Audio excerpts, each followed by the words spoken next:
सम्भाषणसन्देशसंस्कृतमासपत्रिकायां प्रकाशितानां बालकथानां ध्वनिप्रसारणम् इदं बालमोदिनी इति। कुमारपालः गुर्जरदेशस्य राजा।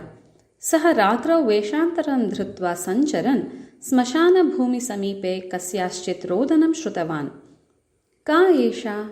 किमर्थं रोदनं क्रियते अनया इति चिन्तयन् राजा श्मशानदिशि अगच्छत्। तत्र रोदनं कुर्वती काचित् तेन दृष्टा। तस्याः पार्श्वे उपविश्य अन्या काचित् सान्त्वयन्ती आसीत्। राजा तां रोदनकारणम् अपृच्छत्।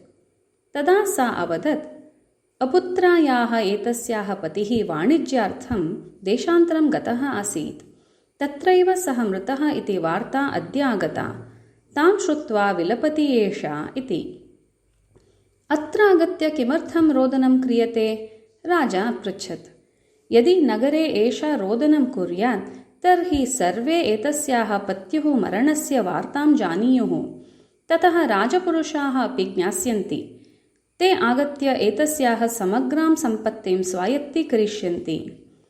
रुदतीवित्तनाम्ना निर्दिश्यमाना अपुत्रायाः सम्पत्तिः राजाधीना भवेत् इति खलु नियमः। यदि सम्पत्तिः समग्रा राजपुरुषैः वशीक्रियेत तर्हि एतस्याः जीवनं कथं प्रचलेत्? एतया निर्गतिकता प्राप्तव्या भवेत् इति अवदत् सा महिला। एतत् श्रुत्वा राजा अचिन्तयत्, रुदतीवित्तनाम्ना अपुत्रायाः एतस्याः सम्पत्तिः यदि वशीक्रियेत तर्हि एतस्याः जीवनं कथं प्रचलेत्? यस्य कारणतः असहाया महिला मुक्तकण्ठं रोदनात् अपि बिभेति सः नियमः अवश्यं परिवर्तनीयः। असहायानां दुःखस्य कारणीभूतं वित्तं राज्यस्य श्रेयसे न भवेत् इति। अतः सः रुदतीं तां स्त्रियाम् उद्दिश्य अवदत्, आर्ये, यस्य भयात् भवती रुदती स्यात् सः राजा अस्मि अहमेव। किन्तु भवत्या भेतव्यं नास्ति। रुदतीवित्तवशीकरणनियमः मया निषेधयिष्यते। अतः भवत्याः सम्पत्तिं न कोऽपि वशीकरिष्यति। निश्चिन्ततया भवती गृहं गन्तुम् अर्हति इति।